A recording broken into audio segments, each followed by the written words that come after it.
What's up, everybody? I'm Informal Geek, and this is a video about Aces of Thunder in the context of setting up your PlayStation HOTAS controller and having an understanding of the scheme and so on. I do have a couple of tricks I want to show you first before we get into the settings. It's actually probably just one. I hope it doesn't get patched out. It feels like a bug, but I kind of want to just leave it there. So to do that, and again, I'm going to try and keep this video short, but I'm front loading the video with just the whole like setup and for the controller itself. So if you want that, it won't take you very long before you get that and you can just bounce. The majority of the other half of the video is going to be showing these things in action and explaining what they do.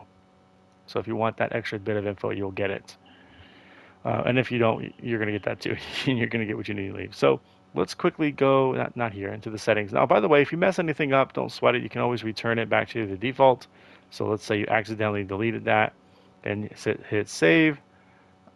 When you go back and you're in custom controls, you're not actually changing the default controls themselves, but adding a control scheme. So when I go back and highlight the HOTAS 4 settings, it'll say, hey, do you want to reset it or preset, whatever? You just say yes, and you've got the default settings. So don't worry about experimenting with it.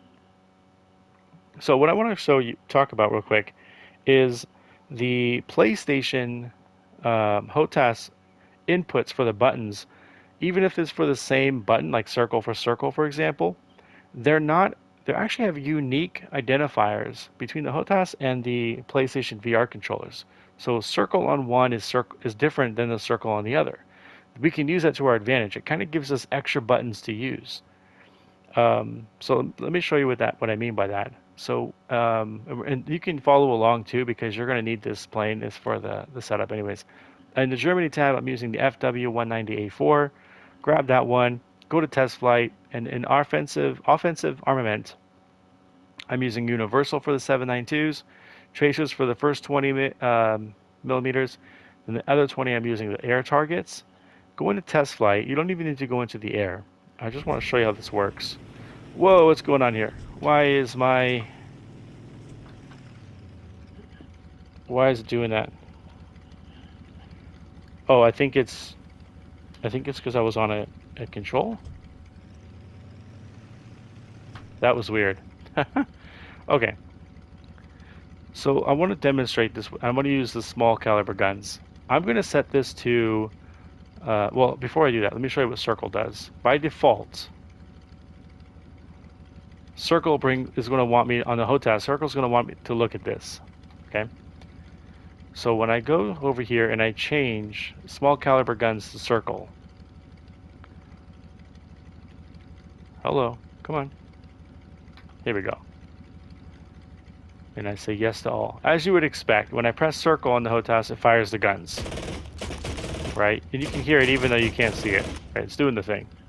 But if I press circle on my VR controller, nothing happens. Let's flip it around. If I change this circle to the circle that's on the VR controller, notice how it actually wants me to save circle for circle. It recognizes that it's different. So if I do that again, now if I press circle on my HOTAS, nothing's happening. But if I press circle on my VR controller, I'm firing like crazy. It's going to fade in and out because we're not moving the airplane right now. And circle over here. What this means is that we're actually unlocking ourselves from having additional button options just on different devices. Now, I don't know about you, but for me, I'm sitting in a chair that has a little bit of barrier just outside of my legs. And so I'm able to put my VR controllers on my legs, kind of leaning into the sides of my chair and resting against my stomach area. And I've put them down on my lap in such a way where my hand, they just kind of slip right in and slip right out. Like I don't ever have to pick up the controller or move the controller to get my hand into them and then hit a button and get my hand out of them. I don't really have to pick them up. You want to be sitting in a similar configuration. And why is that? Well, let's actually not use circle for small caliber guns, and you'll see. Um, I'm going to switch this back to, I'm going to hit this on R1 on the HOTAS, which is the basic trigger on the flight stick. The large caliber guns, I'm going to switch this to R3. This is a little shoulder button that's kind of sitting up and to the side, to the right side of R1, the trigger. Let's set, there we go, R3. Additional guns, I'm going to set this to square on the HOTAS. There we go. I'm completely not going to map reloading right now. In fact, I probably will keep reloading, but for now we're going to leave it off. I'll explain why in a little bit. Drop bombs, we're going to set this to L1 on the HOTAS. It's the big thumb spot on the face of the flight stick. L3 we can leave alone. We have rockets in an upcoming plane, but we're already configured for it. Now, as far as gears go, so this is where that little trick within the controls matters, is because we don't really want to dedicate a button to gears because you don't press that button often. But if you're not playing in VR mode, where you grab the thing and move it, you kind of still want a button. Although you can do it in the multifunction window or the the little, I don't know what to call it, the multifunction menu. There you go. Although you can set it there, in fact, you probably will. You could still set it to a button that's only going to be on uh, the VR controllers. So for me, I actually set this to the trigger of L2 on the VR controller that sits on my lap. And that's so that as soon as I play the game and I get into the air, I put my hand down, kind of like I'm grabbing the gears on most planes, not all of them, but most of them, and I just quickly tap the trigger, and I know I've toggled the gear, and I get my hand out and I put it back on the thrust, the throttle. So that's there for you. Toggling the flaps, we're going to leave that as R2 on the HOTAS, but remember to set it just in case it's a different R2 that's talking about. We want it to be the one on the HOTAS. This is the one that's sitting just on the back side of the thrust. Air brake, I'm going to turn that off for now. I know that some planes have air brakes, not all of them do. Um, yeah, we might come back to that one actually, but for now, we'll leave that alone. We're going to leave all this trim alone.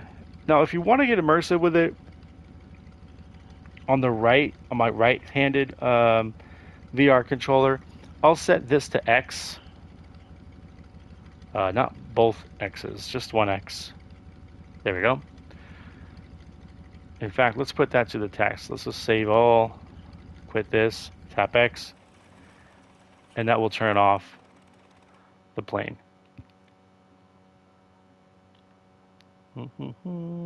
Okay.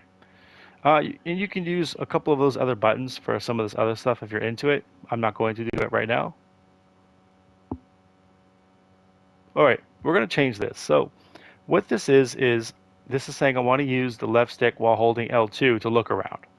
We're not going to use a left stick because we don't have a left stick we want to use.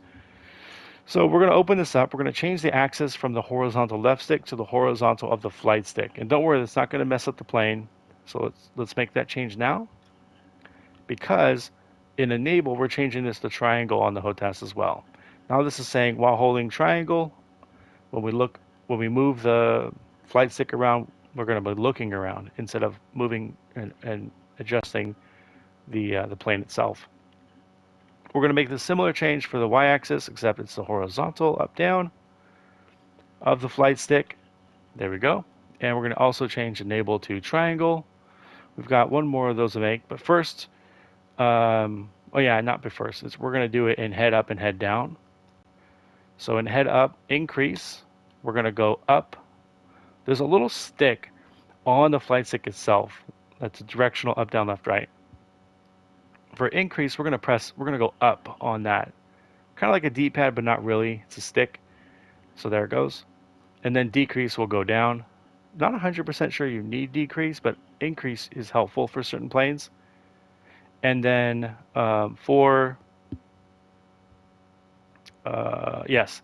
And then we also need to set enable to triangle as well for this one, mainly because you're going to be using that stick when you're navigating in the menu, and this will try to manipulate the the person in the plane as well. So we don't want that to happen. So we're going to have enable, like in order for us to move our head up and down, we also need to hold triangle. And don't worry, I'll show you what that does here in a bit. And for left, right, I just want to get rid of this entirely. I don't use it. So we're just going to hit X on both of these, just in case we don't need it. Now for this other stuff here, the user interface, we can leave that alone. That's totally fine. X is going to be remaining unchanged. Multifunction menu, this is L2. We want to make sure this is the L2 that's on the HOTAS. It's the one button that's a little button on the back side of the thrust, where the top one was the flaps that we had set. And this is going to allow us to open and close that menu real quick. Let's see what else. What else? Statistics and tactical map. We're going to change these as well. This is going to be right on that stick that's on the flight stick, and tactical map will be left.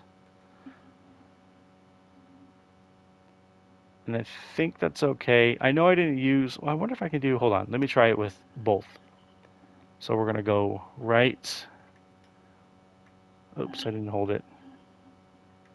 Right plus triangle. And left plus triangle.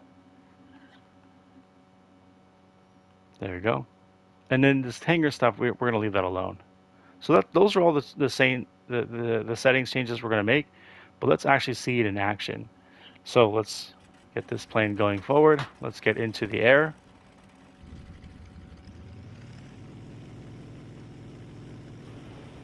Remember, the landing gear is now reconfigured onto the trigger of the left-handed VR controller. Whoops, we've got to get ourselves up in the air now, don't we?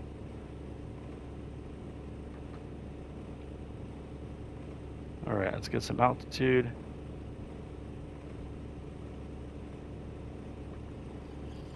And we're going to lower the flaps. I'm sorry, the gear. We're going to raise the gears.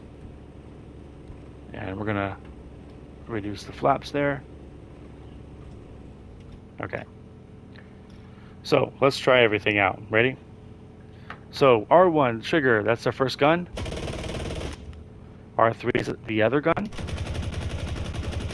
And square is our third gun. You can fire all three of these at the same time. Oops, there we go.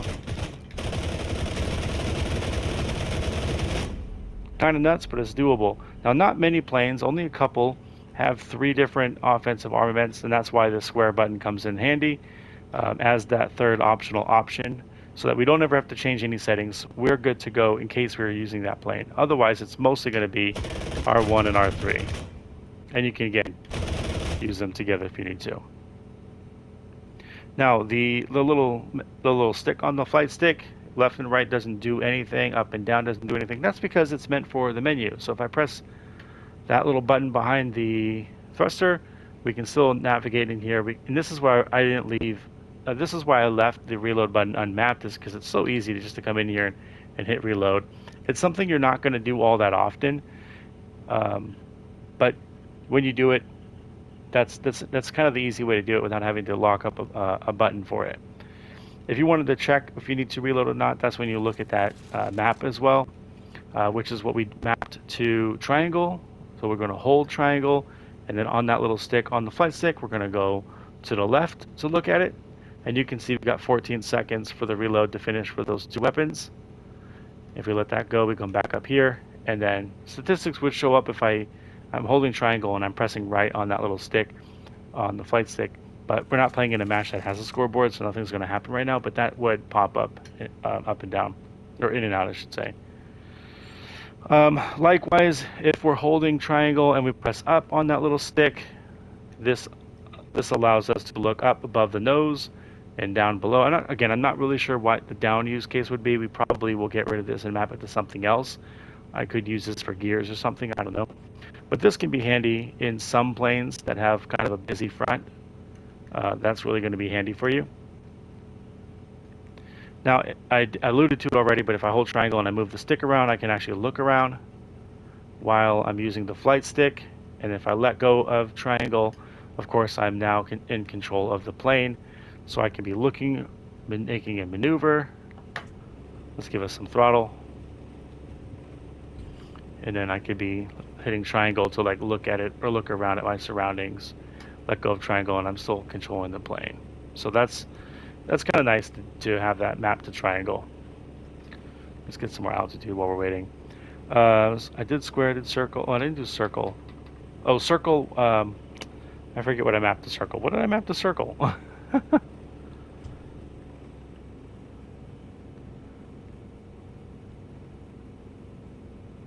Oh, did I not map anything to circle?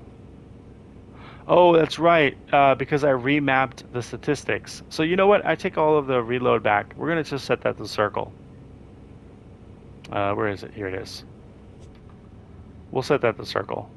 I forgot all about that. So now we don't need to worry about going in and out of the menus. What else is there? We talked about that, talked about that. I think that's pretty much everything for this portion of it. Let's go check out a different plane. I have one more plane to show, and then we'll be done here, I think. And that's going to be in the USSR tab. So let's go there now. And we're going to grab the IL-2M. And we can, I'm using the default for the 7.62s and the 23 mils are using default. I got 12.7 default as for the turrets as well. But for the secondaries, we're going to choose the bomb and rocket combo and hit test flight. And we're going to go into the air because that's how you have to use this. So let's get up into the sky.